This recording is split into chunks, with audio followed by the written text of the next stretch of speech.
ஒரு கேள்வி என்னன்னா, இயேசு கிறிஸ்து எருசலேம் நகரத்திற்கு பவனி வரும்பொழுது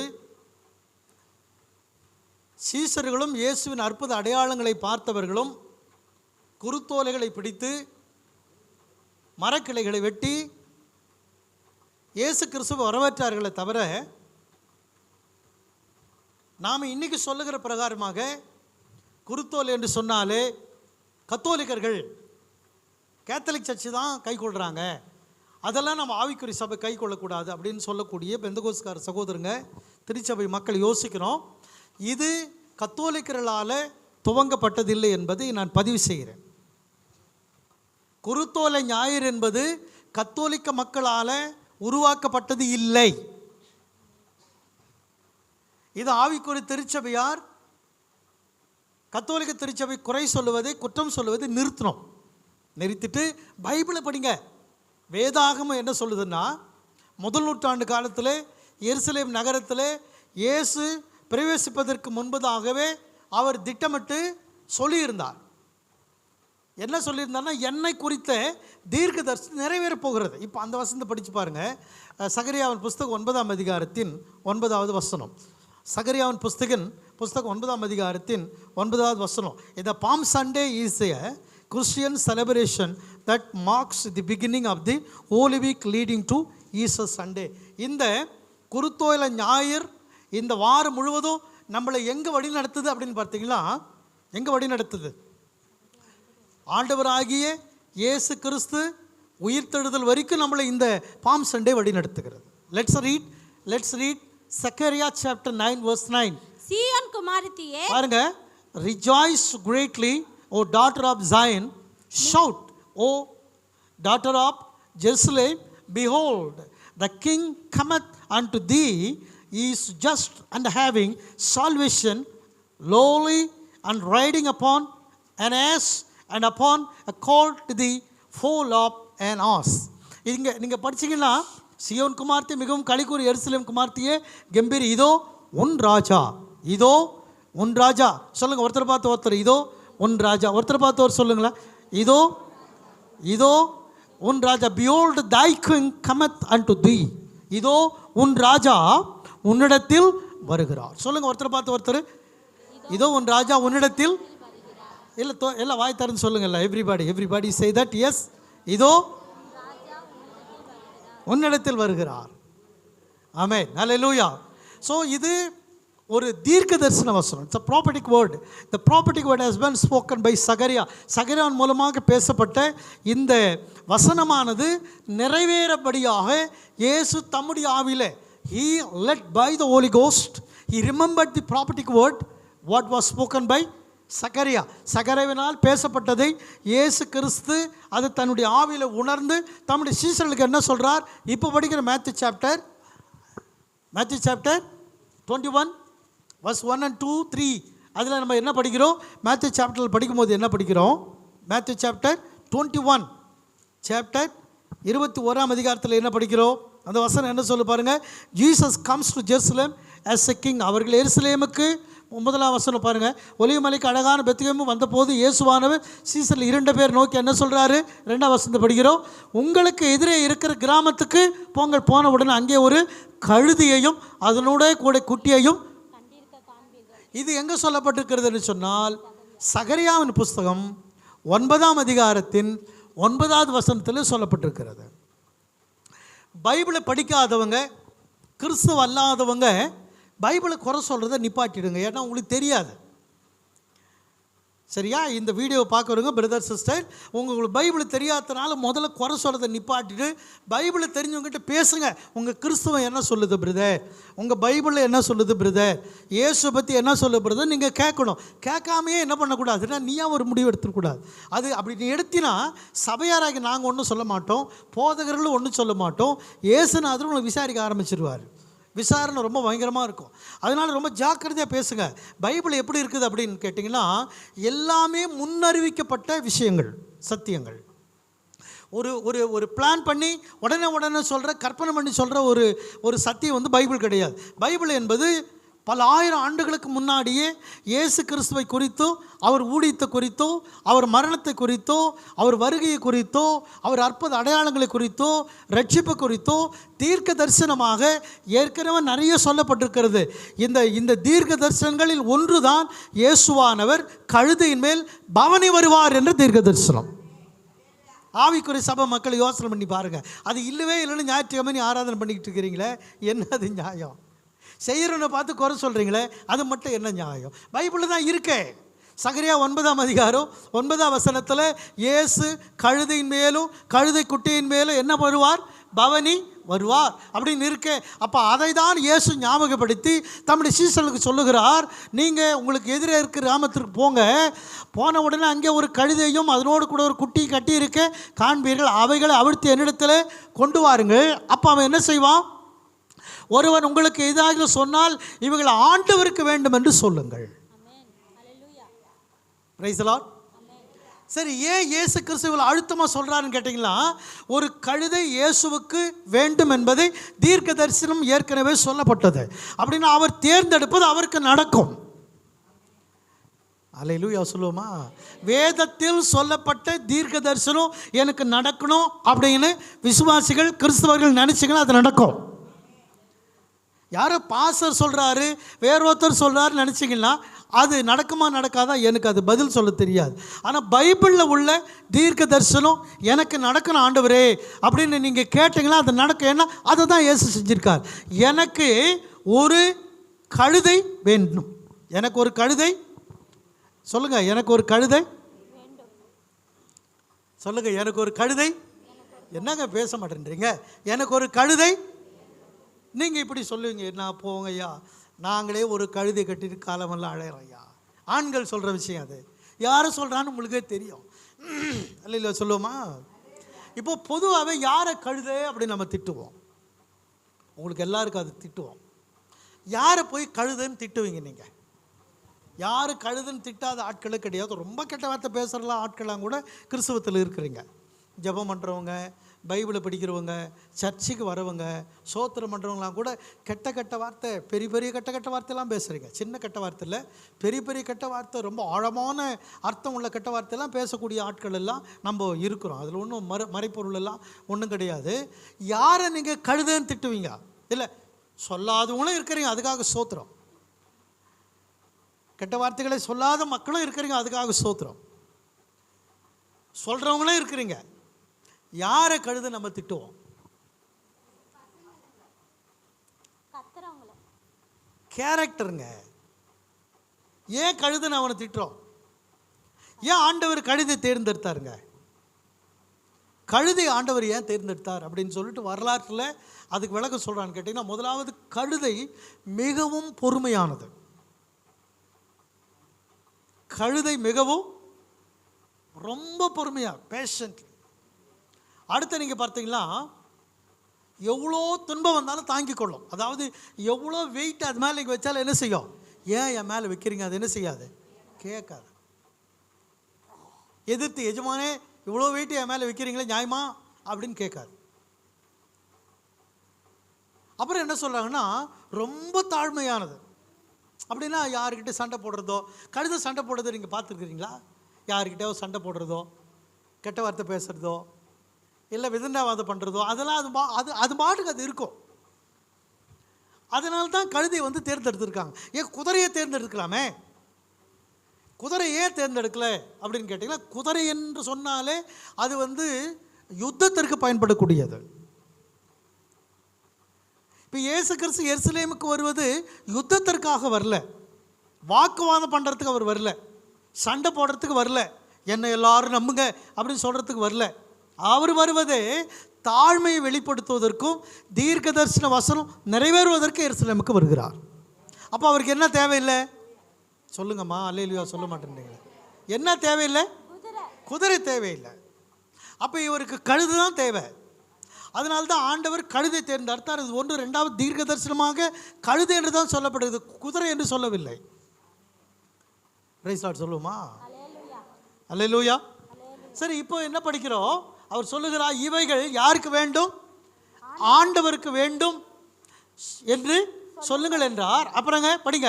உடனே அவைகளை அனுப்பி விடுவான் என்று சொல்லி அவர்களை அனுப்பினார். ஆ. இதோ உன் ராஜா சாந்த குணம் உள்ளவராய். இப்ப பாருங்க, கழுது எப்படிப்பட்டது? நான் கொஞ்சம் முன்னாடி சொன்னேன். இப்ப அது மேல வரக்கூடிய இயேசு எப்படிப்பட்டவரா? ஒருத்தர் பார்த்து ஒருத்தர் சொல்லுங்க, இயேசு சாந்த குணம் உள்ளவர். இப்படி சொல்லும் போது நமக்கு கொஞ்சம் தோணணும், நானே எப்படி இருக்கிறேன் அப்படின்னு. ஆமே. இப்படி சொல்லும் பொழுது பைபிள் என்ன சொல்லுதுன்னா, இயேசு சாந்த குணம் உள்ளவர். அப்படியே ஒரு நிமிஷம் நினச்சி பாருங்களேன், நான் எப்படி இருக்கிறேன், நாம் எப்படி இருக்கிறோம். இயேசு என்ன குணம் உள்ளவர்? நான் எப்படி இருக்கிறேன் ஆண்டவரே?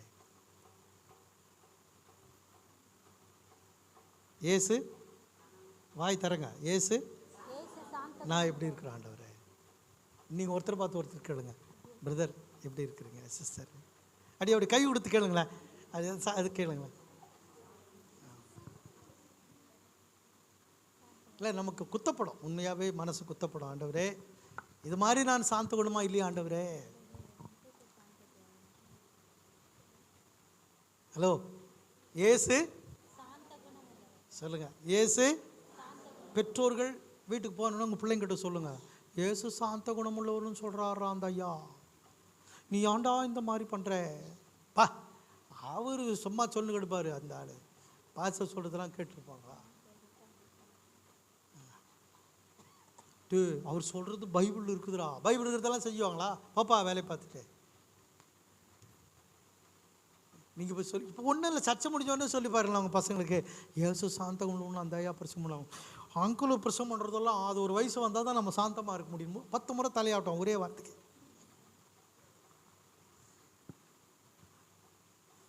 ஏசு மறந்துடக்கூடாது அந்த வார்த்தை, ஏசு.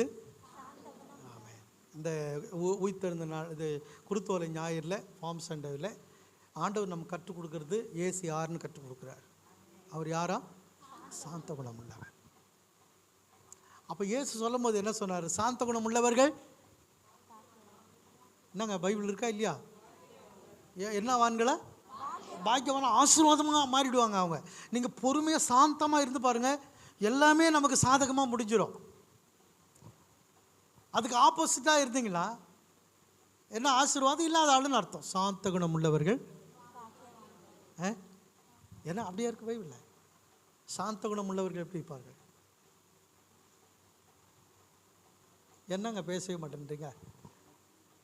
அப்போ கழுதியின் மேலும் ஏமா தப்பா போடுற நீ? படிமா அந்த வசந்த படிமா. இதோ உன் ராஜா சாந்த குணம் உள்ளவராய், சாந்த குணம் உள்ளவராய், கழுதையின் மேலும் கழுதை குட்டியாகிய மரியின் மேலும். பாருங்க, இப்போ கழுதை குட்டியாகிய மரின்ற, அப்போ அந்த குட்டிக்கு பேர் மரி, மரி குட்டி. இல்லை சொல்லுங்க, ஒருத்தர் பார்த்து மரின்னு சொல்லுங்களேன். குட்டிக்கு பாருங்க ஒரு செல்ல பேர் என்னன்னு வச்சிருக்காங்க. நாங்கள் பேச இப்போ சொல்லவே மாட்டேன்றீங்களே. மரி, மரின்னா மரணம் இல்லை, கழுதியின் மேல கழுதி குட்டியாகிய மரியின். இவ்வளோ அழகான பேர் பாருங்க. எனக்கு தெரிஞ்சுங்க, நான் ரொம்ப நேசிக்கிறது கழுது குட்டி, யானை குட்டியும் ரொம்ப அழகாக இருக்குங்க குட்டியில். அது மாதிரி ஆட்டுக்குட்டி, கழுது குட்டியை நீங்கள் பாருங்கள், நம்ம குழந்தைங்களை விட, அது நான் சொல்லக்கூடாது, ஏன்னா நீங்கள் வருத்தப்படுங்க, என் குழந்தை விட எப்படி கழுது அழகாக இருக்குன்னு. ஆனால் உண்மையாகவே அதனால தான் என்ன செய்யறதுக்கு, நம்ம குழந்தைங்களை விட கழுது குட்டி எப்படி இருக்கும் சொல்ல மாட்டேன்றீங்களே, ரொம்ப அழகாக இருக்குங்க. இதை கூட நீ வீட்டுக்கு போயிட்டு பசங்களை பார்த்து சொல்லி, நான் என்னடா நீ என்னடா சொல்கிறது, கழுது குட்டி உண்மையாகவே அழகுதாண்டா உன்னை நினைக்கும் போது. நீங்கள் சொல்லி பாருங்களோ, ரொம்ப கோவம் வரும் உங்கள் பசங்களுக்கு. ஏன்னா அவளை அதை கேவலமாக நினைக்கிறாங்க. ஆனால் இன்றைக்கி நீங்கள் கழுதியை உயர்வாக நினைக்கணும். ஏன் அப்படின்னா, ஏறிக்கொண்டு உன்னிடத்தில் வருகிறார் என்று சியோன் குமார்த்திக்கு சொல்லுங்கள். பிரைஸ் தி லார்ட், அல்லேலூயா. இப்போ இயேசு கழுதையின் மேல் ஏறி யார்கிட்ட வர்றாரா?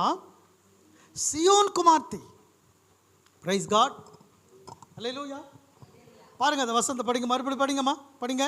இதோ உன் ராஜா சாந்த குணமுள்ளவராய், கழுதையின் மேலும் கழுதை குட்டியாக மரியின் மேலும் ஏறிக்கொண்டு உன்னிடத்தில் வருகிறார் என்று சியோன் குமாரத்திக்கு சொல்லுங்கள் என்று. சரி, இப்போ சியோன் குமாரத்திடத்தில் வருவர் யார் அப்படின்னு பார்த்தீங்களா? இந்த நாள் நமக்கு எப்படி ஞாபகப்படுத்துதுன்னா, the day we remember and celebrate the day Jesus entered Jerusalem as a savior and king. ரட்சகராகவும் ராஜாவாகவும் எருசலேமிலே இயேசு பிரவேசிக்கிறார் என்பதை உறுதிப்படுத்த ஞாபகப்படுத்தக்கூடிய நாள்தான் இந்த குருத்தோலை ஞாயிறு. கரங்களை ஊற்றி ஆமென் நல்லது சொல்லுங்க. ஹல்லேலூயா, ஹல்லேலூயா. ஸோ இங்கே என்ன படிக்கிறோம்?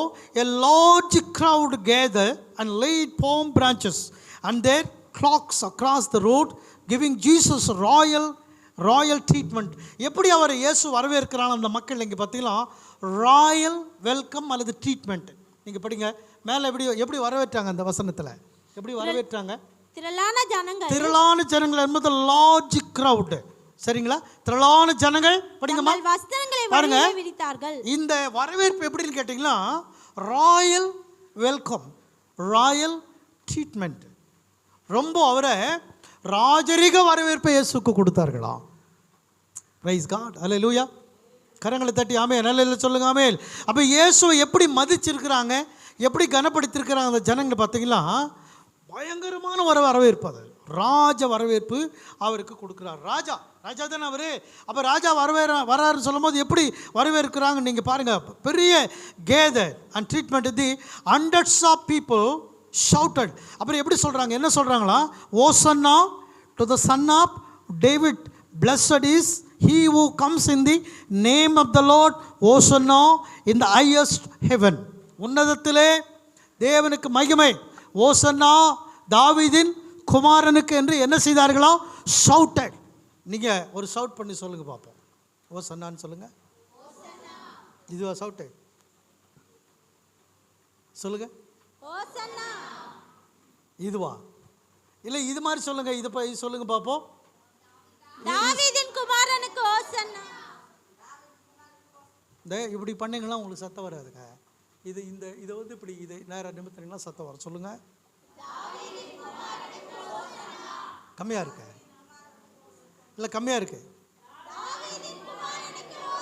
சிஸ்டர்ஸ் எல்லாம் இருங்க, பிரதர் சொல்லட்டும்.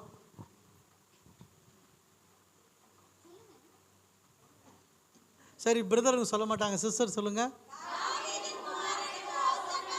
கிரேட். பிரதருங்க சொல்லுங்க பாப்போம். சிஸ்டருங்க சொல்லுங்க பாப்போம். சில பேர் சொல்லவே இல்லை. நீங்கள் இந்த சினிமாவில் எல்லாம் பின்னணி பாடும்போது வாயாசிப்பாங்க, அந்த மாதிரி வாயாசிக்கிறீங்க. சத்தமாக சொல்லுங்க பாப்போம். எங்கள் பிரதர் சொல்கிறாங்க பாருங்க அப்படின்னு. கொஞ்சம் பிரதர் தான் எவ்வளோ சத்தமாக சொல்கிறாங்க பார்த்தீங்களா? சொல்லுங்கள் பிரதர் இன்னொரு முறை. ஆமாம், சிஸ்டருங்க சொல்லுங்க பார்ப்போம்.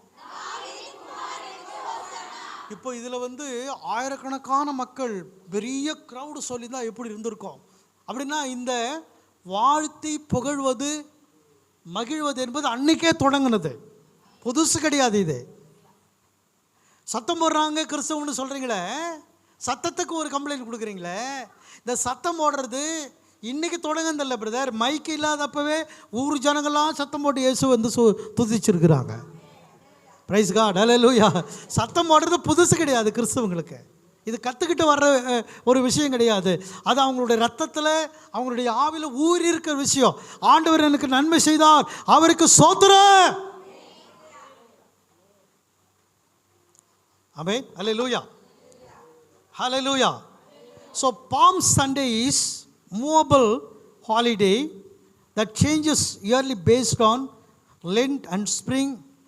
Many churches celebrate Palm Sunday waving palm branches, singing traditional hymns, making a cross out of palm fronds.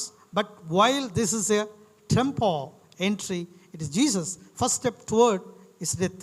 இப்போ இயேசு கிறிஸ்து வந்த மக்கள் எருசலேம் நகரத்தில் மிகுந்த ஒரு ஆரவாரத்தோடு கூட வரவழைத்தாலும் இயேசுவுக்கு தெரியும் அது அந்த வருகை என்பது, எருசலேம் நகரத்தில் இயேசுவனுடைய வருகை என்பது மரணத்தை நோக்கி அவர் நடந்து கொண்டிருக்கிறார் என்பது.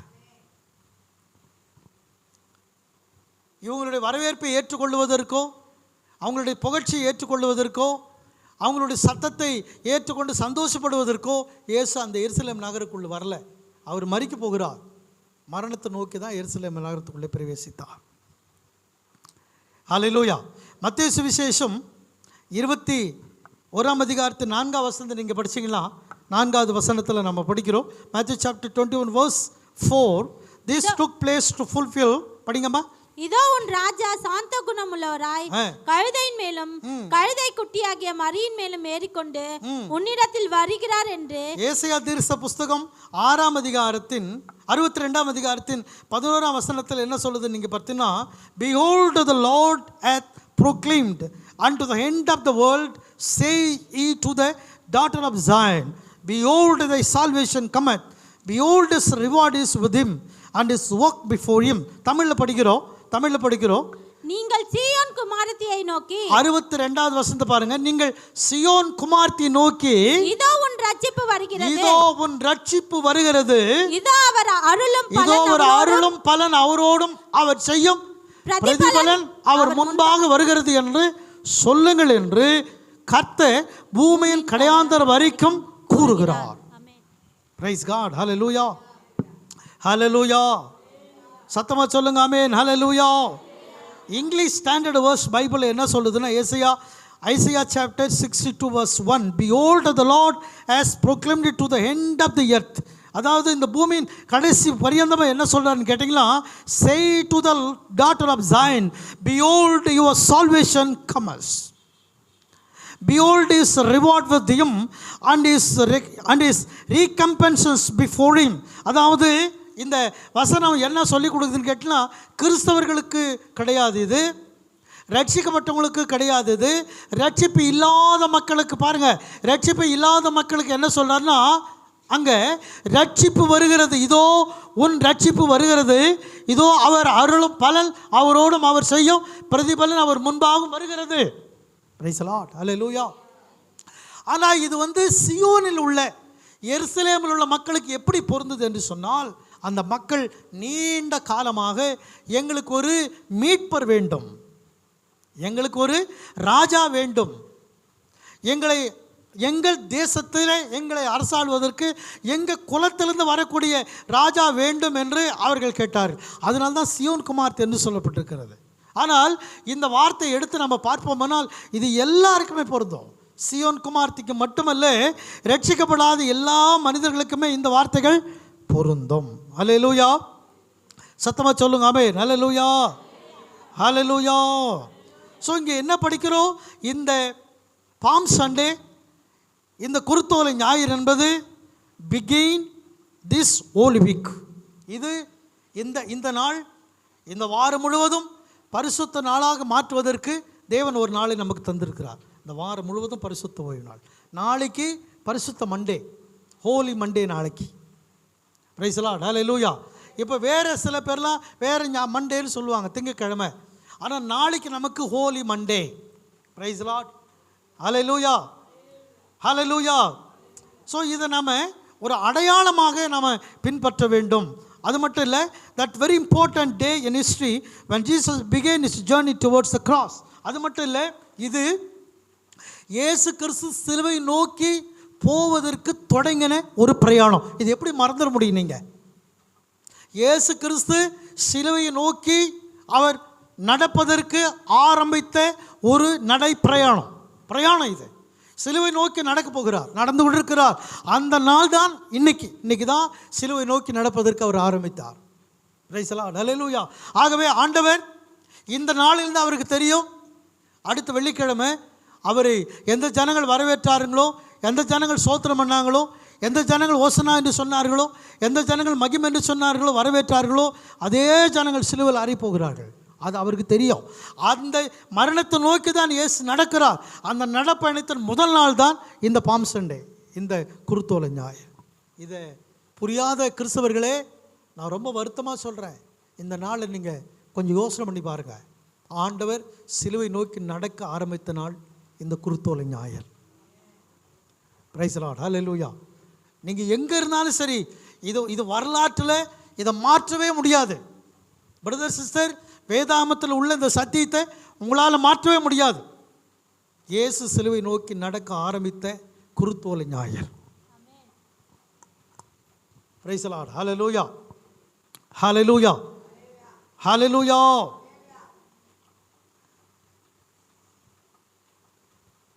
இந்த பைபிள் இந்த ஸ்டோரியில் நீங்கள் பார்த்தீங்கன்னா ஒவ்வொன்றுமே நீங்கள் பார்த்தீங்கன்னா இஸ் வேர்டு, அவருடைய வார்த்தைகள் reveals such a great truth in every part of this story. This truth draw us close to Christ, reminding us that He alone is King. இந்த பாம் சண்டே நாம் கொண்டாடுவதன் மூலம், ஆராதிப்பதன் மூலம், கூடி வருவதன் மூலம் என்ன நன்மைன்னு கேட்டிங்கன்னா, இன்னும் கொஞ்சம் நாம் நம்முடைய ராஜாவினிடத்தில் கொஞ்சம் ஐக்கியப்படுகிறோம். This day help us to closer to little more towards to the King of the Lord Jesus Christ. இந்த நாள் நம்ம கூடி வரும்பொழுது நம்ம எங்கே இன்னும் அதிகமாக போகிறோம் என்று சொன்னால், நம்ம ராஜாவை அறியும்படி ராஜாவிடத்தில் இன்னும் நெருங்கி கொண்டே இருக்கிறோம். இயேசு ராஜாவிடத்தில் என்ன பண்ணுகிறோம்? இன்னும் நெருங்கி கொண்டே இருக்கிறோம். அதுதான் இந்த குருத்தோலை நாள் நமக்கு ஞாபகப்படுது. நம்பர் 1 சில வார்த்தைகள் உங்களுக்கு சொல்கிறேன். நான் சில வார்த்தைகளை முடிக்கிறேன், ரொம்ப துரிதமாக முடிக்கிறேன். God's word tells us the people cut palm branches, waved them in their air and laid them out on the ground before Jesus as he rode into the city.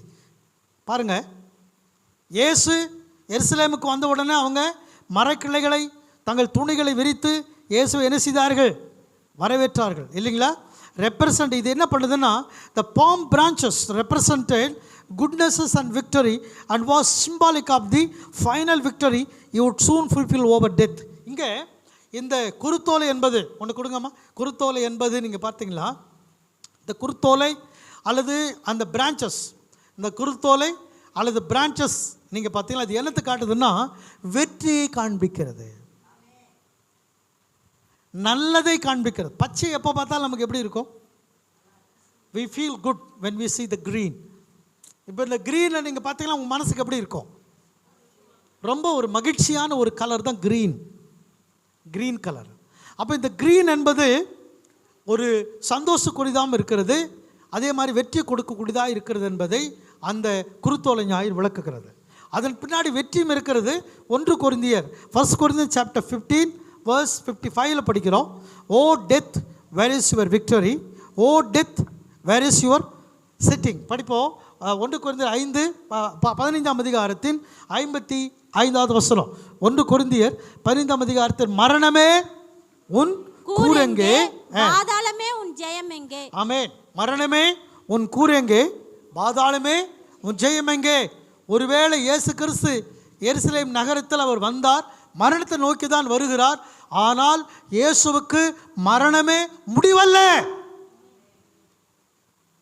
அதுவே ரிசல்ட் கிடையாது. The result was not the death. மரணமே முடிவல்ல. மரணத்தை அவர் மேற்கொள்ள போகிறார், பாதாளத்தை அவர் மேற்கொள்ள போகிறார் என்பதற்கு தான் இந்த கிரீன் விக்டரி. ஏன் கிரீனை காட்டுறோம் அப்படின்னு கேட்டிங்களா, இது வரவேற்பு மட்டுமல்ல, மகிழ்ச்சி மட்டுமல்ல, இதுக்குள்ளே என்ன இருக்குதுங்க? இயேசு என்ன செய்ய போகிறார் என்று சொன்னால், நீங்கள் அவரோட சிலுவையில் அறைந்தாலும், அவரை நீங்கள் கொலை செய்தாலும், அவர் என்ன செய்ய போகிறார்? உயிரோடு கூட எழுந்திருக்க போகிறார் என்பதற்கு தான் இந்த குருத்தோலை அன்னைக்கு அடையாளமாக இருக்கிறது. ஆனால் அன்னைக்கு யாருக்கு அது தெரியாது. ஆனால் இயேசு உயிர்த்தெழுந்த பிற்பாடு தான் சீஷர்கள் உணர்ந்தார்கள் இயேசு உயிரோடு இருக்கிறார் என்று சொல்லி. பிரைஸ் தி லார்ட், ஹல்லேலூயா. ரெண்டாவதாக சகரியா 9:9 என்ன படிக்கிறோம் அப்படின்னு பார்த்தீங்கன்னா, சகரியா 9:9 இன் பிப்ளிக்கல் டைம்ஸ் என்ன படிக்கிறோம் அப்படின்னு பார்த்தீங்கன்னா, Jesus choose to right in on a donkey which directly fulfilled the Old Testament prophecy of Zechariah 9:9. The biblical times it was common for king or important people to arrive by procession riding on a donkey. அந்த நாட்களிலே ஒரு நல்ல ஒரு ஸ்தானத்தில் உள்ளவர்கள், மதிப்புக்குரியவர்கள் ஒரு கழுதை மேலே வர்றது வழக்கமாக இருந்திருக்கிறது அந்த நாட்களில், இயேசு வாழ்ந்த நாட்களில். அல்லேலூயா. அதனால தான் நீங்கள் பார்த்தீங்கன்னா அந்த டாங்கி சிம்பலைஸ்ட் பீஸ். நான் ஏற்கனவே சொன்னேன், இந்த கழுதை நமக்கு எதுக்கு அடையாளமாக இருக்குதுன்னா சமாதானத்திற்கு அடையாளமாக இருக்கிறது. So those who choose to ride them showed that they came with peaceful intention. யார் ஒருவர் கழுதை மேலே வராங்களோ அவங்கள பார்த்த உடனே மற்றவங்க என்ன புரிந்து கொள்ளுவாங்கன்னா, ஓ இவர்கள் நமக்கு சமாதானத்தை பேசும்படியாக வருகிறார்கள் என்று புரிந்து கொள்ளுவார்கள். குதிரை மேலே வந்தால் சண்டை, ஆனால் கழுதை மேலே ஒருத்தர் வருவாரானால் அந்த நாட்களிலே ஓஹோ தூரத்திலிருந்து பார்க்க உடனே இவர்கள் எதுக்காக வரான்னு சொன்னால் சமாதானத்தை நம்மோடு கூட செய்து கொள்ளும்படியாக வருகிறார் என்பது அர்த்தமாகும். இன்டென்ஷன், அதான் அவங்களுடைய intention. So Jesus even then reminded us that he is the prince of peace. இப்போ இயேசு கிறிஸ்து கழுதை மேலே வராருன்னா அவர் ராஜா. ஆனால் என்ன ராஜான்னு கேட்டிங்கன்னா சமாதானத்தின் பிரபு. எல்லாம் வாய் திறந்து சொல்லுங்கள், ஒருத்தர் பார்த்து சொல்லுங்கள், இயேசு சமாதான பிரபுன்னு சொல்லுங்கள் பார்ப்போம். அது வேதாமத்தில் இருக்கிறது. இயேசு யாருங்களா சொல்லுங்கள், இயேசு யாருங்க? சமாதான பிரபு. ஆனால் இயேசு எருசலேம் நகரத்தில் பிரவேசிக்கும் பொழுது சமாதானத்தின் ராஜாவாக தான் அவர் வந்தார். சண்டை போடுறதுக்கு வரல அவர். Price the Lord. Hallelujah, hallelujah, ஹல்லேலூயா. அதனால தான் என்ன சொல்றாருன்னா, நீ சந்தோஷப்படு, rejoice greatly O daughter of Zion, shout loudly O daughter of Jerusalem, behold your king is coming to you. ஏன்னா ஒரு ராஜா வரார். எதுக்காக வராருன்னா உன்னை தண்டிப்பதற்கு இல்லை, கண்டிப்பதற்கு இல்லை, உனக்கு பனிஷ்மெண்ட் கொடுக்கறதுக்கு அவர் வரல. It comes you to say peace, சமாதானத்தை உனக்கு கொடுப்பதற்கு இயேசு ராஜா வருகிறார். கரலை உயர்த்தி சொல்லுங்க, இதை தூக்கிட்டு சொல்லுங்க, இது எடுத்துட்டு சொல்லுங்க, இந்த வாழை எடுத்து சொல்லுங்க, உங்களுக்கு சமாதானம். இயேசு சமாதான பிரபு, இயேசு சமாதான பிரபு. அதனால்தான் கிறிஸ்தவர்கள் எங்கு போனாலும் சமாதானம் செய்கிறவர்களாக இருக்க வேண்டும், இருக்கிறார்கள். நீங்கள் எந்த வீடாக இருந்தாலும் சரி, எந்த தேசமாக இருந்தாலும் சரி, எந்த நகரமாக இருந்தாலும் சரி, எப்படிப்பட்ட சூழ்நிலையாக இருந்தாலும் சரி, கிறிஸ்தவர்கள் சமாதானம் செய்கிறவர்கள். கரங்களை வச்சு சொல்லாமே ஹல்லேலூயா. ஒருவேளை இதுக்கு முன்னாடி அப்படி இல்லை பிரதர், நாங்கள் சமாதானமே பண்ணலை, சண்டையாக போட்டுக்கிட்டதுன்னு சொன்னால், இந்த குருத்தோலை ஞாயிறு உங்களுக்கு ஞாபகப்படுத்துகிறது, என் ராஜாவாகிய இயேசு சமாதான பிரபு. சொல்லுங்க ஆமென். என் ராஜாவாகிய இயேசு சமாதான பிரபு. அவர் சமாதானத்தை சொல்லும்படி என்னிடத்தில் வருகிறார். நானும் சமாதானத்தை செய்கிறவளாய் இருக்க வேண்டும். இது பொறுத்துனே எடுத்துங்க, தீர்மானம். Take a decision that Lord I want to be a peaceful man. ஒரு சமாதானத்தை ஏற்படுத்தக்கூடிய மனுஷியா நான் இருக்கணும். வீட்டில் உங்கள் மருமக வந்து ஐயோ உங்கள் அம்மா இருக்குது கலகக்காரி அப்படின்னு சொல்லக்கூடாது. மனைவி கணவனை பார்த்து கலகக்காரான்னு சொல்லக்கூடாது. அண்ணன் தம்பிகளை பார்த்து என் தங்கச்சி எங்கள் அக்கா இருக்குது கலகக்காரி அப்படின்னு சொல்லக்கூடாது. பாசமாருங்க கலகம் பண்ணுறவங்களா இருக்கக்கூடாது. விசுவாசிகளும் கலகம் பண்ணுறவங்களா இருக்கக்கூடாது. மனைவி மாறுங்க கலகம் பண்ணுறவங்களா இருக்கக்கூடாது. சமாதான பிரபு இயேசு நினைத்து கொள்ளுங்கள். இயேசு சமாதானம் பண்ணுகிறவர். Praise God. Hallelujah, hallelujah. ஆக ரெண்டாவதாக நம்ம என்ன பார்க்கிறோம், சங்கீதம் 118:26 வசனத்தை படிக்கும் பொழுது, when people shouted, அதாவது ஜனங்க ஓசன்னா அப்படின்னு சொல்கிறாங்க இல்லையா, அப்போது they were hailing Christ as king. that word means save now. ராஜா அப்படின்னு அவங்க கூப்பிடுறது எதுக்காக சொல்கிறாங்க அப்படின்னா, எங்களை ரட்சியும் ஆண்டவரே ராஜாவே. படிங்க, வார்த்தை படிங்க. கர்த்தருடைய நாமத்தினாலே 26 வசனம் சங்கீதத்தில், கர்த்தருடைய நாமத்தினாலே வருகிறவர் ஸ்தோத்திரிக்கப்பட்டவர். Psalm chapter 118 verse 26 says, blessed be that cometh in the name of the Lord, we have blessed you out of the house of the Lord. படிங்க, தமிழ்ல படிக்கிறீங்க. கர்த்தருடைய நாமத்தினாலே வருகிறவர் ஸ்தோத்திரிக்கப்பட்டவர். ஆமென். கர்த்தருடைய ஆலயத்திலிருந்து உங்களை ஆசீர்வதிக்கிறோம். கரங்களை உயர்த்தி சொல்லுங்க அல்லேலூயா. இந்த ஆலயத்துக்கு இன்னொரு பேர் என்னன்னு கேட்டா, another name, house of the Lord. இது என்னதுங்க? கர்த்தருடைய வீடு. சொல்லுங்க எல்லாரும், கர்த்தருடைய வீடு. இது என்னது? இந்த இடம் என்னது? இதுக்கு பேர் ஹவுஸ் ஆஃப் த லார்ட். சொல்லுங்க, வாய் தரங்களேன். கர்த்தருடைய வாயில் தமிழில் சொன்னால் தமிழில் சொல்லுங்கள், ஆங்கிலத்தில் ஆங்கிலம் சொல்லுங்கள். இது என்னதுங்க அப்படின்னு இருக்குது பைபிளில். சபை கூடி வர இடம்னு சில பேர் சொல்லிகிட்டு இருக்கிறான். ஆனால் பைபிள் என்ன சொல்லுதுன்னா ஹவுஸ் ஆஃப் த லார்ட்ன்றார். கர்த்தருடைய வீடு பிரதர்னு சொல்கிறார். கரலை சொல்லுவோம் அல்லேலூயா. சத்தமாக சொல்லுங்க ஆமென். இது என்ன வீடுங்க? House of the Lord. இந்த ஹவுஸ் ஆஃப் த லார்ட்ல என்ன இருக்குதா பாருங்க. கர்த்தருடைய நாமத்தினாலே வருகிறவர் ஸ்தோத்திரிக்கப்பட்டவர். ஆமென். கர்த்தருடைய ஆலயத்திலிருந்து உங்களை ஆசீர்வதிக்கிறோம். இந்த கர்த்தருடைய ஆலயம் என்பது ஹவுஸ் ஆஃப் த லார்ட்னு இருக்குதுங்க. இப்போ இந்த blessed be he that cometh in the name of the Lord, we have blessed you. நாங்கள் உம்மை ஸ்தோத்திரிக்கிறோம், உம்மை நாங்கள் வாழ்த்துகிறோம். எங்கேருந்து? கர்த்தருடைய வீட்டில் இருந்து. ஆமென் சொல்ல மாட்டேன்றீங்களா? ஆமென் சொல்ல மாட்டேன்றீங்களா? என்ன வீடுங்க? அப்போ நம்ம ஞாயிற்றுக்கிழமை ஆராதனைக்கு வரும்போது சொல்லுவோம், கர்த்தருடைய வீட்டுக்கு போய் நம்ம கர்த்தரை ஆராதிப்போம். இந்த கர்த்தருடைய வீடு முழுவதும் பிரசன்னுங்க, கர்த்தருடைய வீடு முழுவதும் பாட்டுங்க, கர்த்தருடைய வீடு முழுவதும் சந்தோஷமாக இருந்தால் இன்றைக்கி ஞாயிற்றுக்கிழமை நாங்கள் சர்ச்சுக்கு போனோங்க அப்படி நம்ம சொல்லணும். This is the house of the Lord. Praise the Lord. Hallelujah. சத்தமாக சொல்லுங்க ஆமென். ஹல்லேலூயா, ஹல்லேலூயா, ஹல்லேலூயா. பாருங்க, இன்னொரு வசனம் படிங்க. ரோமர் 10ஆம் அதிகாரம் 9ஆம் வசனத்தை இந்த ஹவுஸ் ஆஃப் த லார்ட்ல என்ன சொல்றாரு அப்படிங்க பார்த்தீங்கன்னா, படிங்க. கர்த்தரை நம்பக்கூடியவங்களுக்கு வெவ்வேறான விதத்தில் ஆண்டவர் ரட்சிப்பு கொண்டு வராருங்க. அது ரோமர் 10ஆம் அதிகாரம் 9ஆம் வசனத்தில் என்ன சொல்றாரு பார்த்தீங்கன்னா, if you confess with your mouth that Jesus is Lord and believe in your heart that God raised him from the dead you will be saved. 10:9 படிக்கிறோம். என்னவென்றால் கர்த்தராகிய இயேசுவை நீ உன் வாயினாலே அறிக்கையிட்டு தேவன் அவரை மரித்தோரிலிருந்து எழுப்பினார் என்று உன் இருதயத்திலே விசுவாசித்தால் ரட்சிக்கப்படுவாய். கரங்களை வச்சு சொல்லுங்க ஆமென். ஹல்லேலூயா. சத்தமா சொல்லுங்க ஆமென். ஹல்லேலூயா. சத்தமாக ஆமென். ஹல்லேலூயா, ஹல்லேலூயா. Thank you my friends, those who are watching this video. God bless you, God bless you. We are celebrating the Palm Sunday in the house of the Lord, my friends. Thank you for your joining with us to worship the Lord. கர்த்தருடைய பிள்ளைகளே, இந்த அருமையான வேளையில் என்னோடு இணைந்து நிறைய பேர் தேவன் ஆராதித்து கொண்டிருக்கிறார்கள். நான் பார்க்குறேன், நீங்கள் மட்டும் இல்லை, நீங்கள் பார்க்காத நிறைய பேர் they are worshiping with us, joining with us and saying praise the Lord to the Lord. Amen. Hallelujah.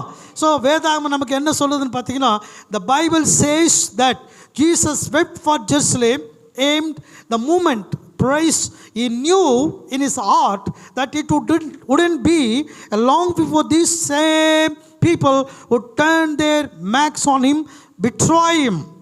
ஆண்டவர் இயேசு கிறிஸ்து எருசலேம் நகரத்தில் பிரவேசித்த பொழுது அதை பார்த்து அழுதார் என்று வேதம் சொல்லுகிறது. He cried or he wept in Jerusalem. ஜனங்கள்லாம் வந்து தழைகளை போட்டு ஆண்டவர் ஒரு பக்கம் ஆர்ப்பரித்து கொண்டிருந்தாலோ அவர் தன் உள்ளத்தில் என்ன செய்தார்? அழுதார். ஏன் அழுதார் என்று சொன்னால், இந்த ஜனங்கள் இன்னும் சில தினங்களிலே என்னை காட்டி கொடுக்க போகிறார்கள், இன்னும் சில தினங்களிலே என்னை சவுக்கினால் அடிக்க போகிறார்கள், இன்னும் சில தினங்களிலே என் முகத்தில் காரி துப்ப போகிறார்கள், இன்னும் சில தினங்களிலே என் தலையில் முள்மடி சூட போகிறார்கள், இன்னும் சில தினங்களிலே என் கைகளில் ஆணிகள் அடிக்க போகிறார்கள், இன்னும் சில தினங்களிலே என் கால்களில் ஆணிகள் அடிக்க போகிறார்கள், இன்னும் சில தினங்களிலே என் விழாவிலே குத்த போகிறார்கள் என்பதை இயேசு அறிந்தவராய் அந்த நகரத்தில் பிரவேசித்து கண்ணீர் விட்டாராம். Praise the Lord. Hallelujah. So the Lord came to know, he knew that what's going to be happen to him. And after few days, இன்னும் சில தினங்களிலே என்ன நடக்க போகிறது என்பதை இயேசு அறிந்திருந்தார். அதனால தான் அவர் ராஜாதி ராஜாவாக இருந்தார். Praise the Lord. Hallelujah. Amen. Hallelujah. Hallelujah. லூக்கா சுவிசேஷத்தில் நம்ம படிக்கிறோம். Luke chapter 19. Luke chapter 19 verse 41 and 42. Luke chapter 19 verse 41 and 42 says, as he approached Jerusalem and saw the city, he wept over it. அதற்காக அவர் அழுதார். படிக்கிறோம். அவர் சமீபமாய் வந்தபொழுது ஆமென் நகரத்தை பார்த்து அதற்காக கண்ணீர் விட்டார். And when he was come near, he behold the city and wept over it. அவர் அதற்காக அழுதார். Praise the Lord. Hallelujah. இயேசு கிறிஸ்து எருசலேம் நகரத்தை வந்து பார்த்த பொழுது, நகரத்தில் பிரவேசித்த பொழுது, அந்த மக்கள் தனக்கு என்ன செய்ய போகிறார்கள் என்பதை அவர் அறிந்தவராய் கண்ணீர் விட்டார். Hallelujah. Hallelujah. லூக்கா சுவிசேஷம் 19ஆம் அதிகாரத்தில் 41 42வது வசனத்தை படிக்கிறோம். 42வது வசனத்தை படிக்கும் பொழுது, உனக்கு கிடைத்த இந்த நாளிலாகிலும் உன் சமாதானத்துக்கு ஏற்றவைகளை நீ அறிந்திருந்தாயானால் நலமாய் இருக்கும். இப்பொழுது அவைகள் உன் கண்களுக்கு மறைவாய் இருக்கிறது. பாருங்க, இந்த Palm Sunday reminds us that the reign of Christ is far greater than any man's mind could ever conceive or plan. இந்த பாம் சண்டேவில் நம்முடைய மண்டையில் என்ன இருக்குதோ அதை இயேசு அறிந்திருக்கிறார் என்பதை நினைவுபடுத்தக்கூடிய நாள் தான் இந்த பாம் சண்டே. ஏன்னா இயேசு எருசலேம் நகரத்தில் பிரவேசித்த பொழுது மனிதர்களுடைய சிந்தனையில் என்ன இருக்கிறது என்பதை அவர் தன் மனதில் அறிந்து கொண்டார். It's a great day for us. இது வந்து ரொம்ப பெரிய நாளுங்க. The Palm Sunday is really greater than anything in this world. ஏன்னா இந்த நாள் நமக்கு நிறைய சத்தியங்களை சொல்லிக் கொடுக்கக்கூடிய ஒரு நாளாக இருக்கிறது, நிறைய சத்தியங்களை அறிந்து கொள்ளக்கூடிய ஒரு நாளாக இருக்கிறது. ஆமென், அல்லேலூயா. Man looked for someone to fight their battle in the present day world. இல்லையா? இன்னைக்கு உலகம் முழுவதும் பார்த்தீங்களா சண்டைகள் நிறைந்த ஒரு தேசமாக இருக்கிறது, சமாதானம் உள்ள ஒரு தேசமாகவே இல்லை. எங்கே பார்த்தாலும் சண்டை, யுத்தங்கள். நான் பெரிய நாடு, நீ பெரிய நாடு. எங்கிட்ட இருக்கிற அந்த பாம் அல்லது எங்கிட்ட இருக்கக்கூடிய எல்லா விதமான எக்யூப்மெண்ட்ஸ் எல்லாம் ரொம்ப பெருசு, எங்கிட்ட இருக்கிற பணம் ரொம்ப அதிகம், எங்கிட்ட இருக்கிற அந்த தங்கம் ரொம்ப அதிகம், எங்கிட்ட இருக்கிற படை பலம் அதிகம் என்று சொல்லி தங்கள் பலத்தை நிரூபிப்பதற்கு மனிதர்களை கொல்லக்கூடிய நாட்களிலே நம்ம வாழ்ந்து கொண்டிருக்கிறோம். என் படை பெரியது, என் பலம் பெரியது, என்னுடைய ஆயுதங்கள் பெரியது, நான் வச்சிருக்கிற ராக்கெட்டு என்னுடைய பலம் பெரியது என்று ஒருவரை ஒருவர் சண்டை போடக்கூடிய யுத்தங்கள் செய்யக்கூடிய நாட்களிலே நம்ம வாழ்ந்து கொண்டு இருக்கிறோம். அருமையான கர்த்தருடைய பிள்ளைகளே, praise the Lord.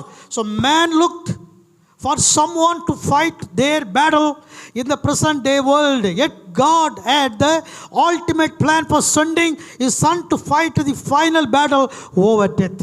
ஆனால் ஆண்டவர் இயேசு கிறிஸ்துவினுடைய போராட்டம், யுத்தம் என்பது மனிதர்களை கொல்லுவதற்கு அல்ல, மனிதனை மரணத்திலிருந்து மீட்பதற்காக இயேசு யுத்தம் செய்து கொண்டிருக்கிறார். ஹல்லேலூயா. மனிதன் மனிதனை கொல்லுவதற்கு யுத்தம் செய்கிறார், மனிதன் மனிதனை மேற்கொள்வதற்கு யுத்தம் செய்கிறார், மனிதன் மனிதனை சாகடிப்பதற்கு யுத்தம் பண்ணுகிறார். இயேசுவோ உன்னை மீட்பதற்காக அவர் யுத்தம் பண்ணுகிறார், உன்னை ரட்சிப்பதற்காக அவர் யுத்தம் பண்ணுகிறார். ஹல்லேலூயா, ஹல்லேலூயா. ஸோ ஆண்டவருடைய திட்டம் என்னவென்றால், this is the greatness of why we celebrate this week. We can be free of death because of Christ's ultimate sacrifice.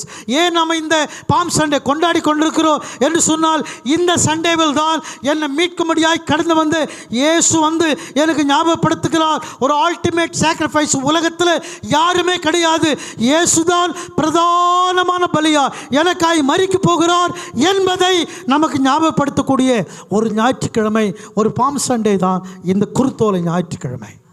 It's not simple day my friends. The Palm Sunday is not a simple, it's a great day for us. It's reminding us that Lord Jesus is going to die, is going to sacrifice for us to be saved.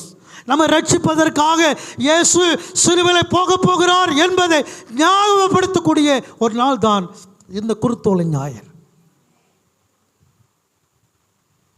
இதுதான் காரணம். This is the reason that we Christians have been celebrating that the Lord Jesus as the King entering into the city of Jerusalem. Hallelujah. Praise the Lord. Amen. ஆகவே என் ஆண்டவர் இயேசு கிறிஸ்து இந்த உலகத்தில் உள்ள எல்லாரையும் ரட்சிப்பதற்கு அவர் போராடி கொண்டிருக்கிறார். இயேசுவின் வசனம் என்ன சொல்லுன்னு பார்த்தீங்கன்னா, John chapter 11 verse 25. John chapter 11 verse 25 என்ன சொல்லுதுன்னு பார்த்தீங்கன்னா, Jesus said unto her, I am the resurrection and the life. He who believes in me will live even if he dies. இயேசு என்ன சொல்றார் பார்த்தீங்களா? படிங்க. இயேசு அவனை நோக்கி, நானே உயிர்த்தெழுதலும் ஜீவனுமாய் இருக்கிறேன், என்னை விசுவாசிக்கிறவன் மரித்தாலும். பாருங்க, he that believeth in me though he were dead, செத்து போயிருந்தாலும், he were dead, செத்து போயிருந்தாலும், செத்து இருந்தாலும், yet அப்படி இருந்தாலும், yet shall he live, அவன் பிழைத்திருப்பான் என்பது இந்த ஃபார்ம் சண்டே நமக்கு ஞாபகப்படுத்துகிறது. Price the Lord. ஹல்லேலூயா. ஆக எனக்கு அருமையான தேவனுடைய பிள்ளைகளே, இந்த காலவேளையிலே கர்த்தராகிய தேவன் நமக்கு கொடுத்திருக்கக்கூடிய அருமையான வார்த்தைகள், இயேசு கிறிஸ்துவை யார் ஒருவன் விசுவாசிக்கிறாவோ அவன் மரித்திருந்தாலும் பிழைத்து கொள்ளுவான், அவன் மரிக்காமல் இருப்பான். அதை ஞாபகப்படுத்தபடியாக தான் இந்த பாம் சண்டே நம்ம கொண்டாடுகிறோம். பிரைஸ்லா. கரங்களை தட்டி கர்த்தரை மகிமைப்படுத்தும். ஆமென், ஆமென், ஆமென், ஆமென். கர்த்தர் சித்தமானால் அடுத்த வாரத்தில் கர்த்தர் உங்களோடு கூட நிறைய காரியங்களை பேசுவார். நம்ம எழுந்திருந்து கர்த்தரை மகிமைப்படுத்தி அவரை துதிக்கலாம். God bless you, God bless you, God bless you my friends. எல்லாரும் எழுந்திருப்போம். ஆமென். கர்த்தர் நல்லவர், கர்த்தர் நல்லவர். ஹல்லேலூயா, ஹல்லேலூயா, ஹல்லேலூயா.